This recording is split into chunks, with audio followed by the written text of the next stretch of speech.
ಅಮ್ಮ ನನ್ನ ಮಾತು ಕೇಳಿಸ್ಕೊ. ನನ್ನ ಪಾಕಿಸ್ತಾನ್ಗೆ ಸೀಕ್ರೆಟ್ ಏಜೆಂಟ್ ಆಗಿ ಕಳಿಸಿದ್ದಾರೆ. ನಿನ್ನ ಇಂಡಿಯಾದಲ್ಲೇ ವಾಪಸ್ ಬಿಟ್ರೆ ನೀನು ಊರು ಹಾಳು ಮಾಡ್ಬಿಡ್ತೀಯ ಅಂತ ಇಲ್ಲಿ ಕರ್ಕೊಂಡ್ ಬಂದಿದ್ದೀನಿ. ಇವಾಗ ಆಫೀಸರ್ಸ್ ಎಲ್ಲ ಬರ್ತಾ ಇದಾರೆ, ನೀನು ದಯವಿಟ್ಟು ಏನು ಮಾತಾಡ್ಬೇಡ, ನಾನೆಲ್ಲ ನೋಡ್ಕೋತೀನಿ. ಆಯ್ತು ಬಿಡಪ್ಪ, ಎಲ್ಲ ನಾ ಮಾತಾಡಿದ್ರಿಂದಾನೇ ಎಲ್ಲ ಮಾತಾಡಲ್ಲ.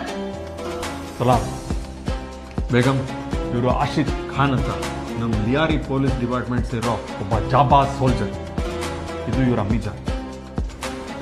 ಯಾಲಿ ರೇಮ್ ಆಲಿ ಯಾಲಿ ಯಾರು ಪೇ ಕುರುಬಾಯೆ ಜಮಿ. ಆಶಿತ್ ಖಾನ್, ನಿಮ್ಮ ಅಮ್ಮಿ ಜಾನ್ ಎಷ್ಟು ಖೂಬ್ಸೂರತಾಗಿ ಹಾಡ್ತಾರೆ. ಹೌದು. ಖುದಾಫಿಸ್. ಒಂದ್ ನಿಮಿಷ ನಿಂತ್ಕೊಳಮ್ಮ.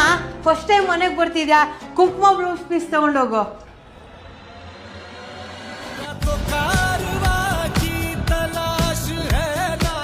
ಆಶಿತ್ ಖಾನ್, ಇವತ್ತಿನ ಸ್ಪೆಷಲ್ ಮಿಷನ್ಗೆ ತಾಕತ್ ಬರ್ಲಿ ಅಂತ ಮಟನ್ ಬಿರಿಯಾನಿ ಮಾಡಿಸಿದೀನಿ. ನಾವು ಕಾರ್ತಿಕ್ ಮಾಸದಾಗೆ ಮಾಂಸ ತಿನ್ನಲ್ಲ.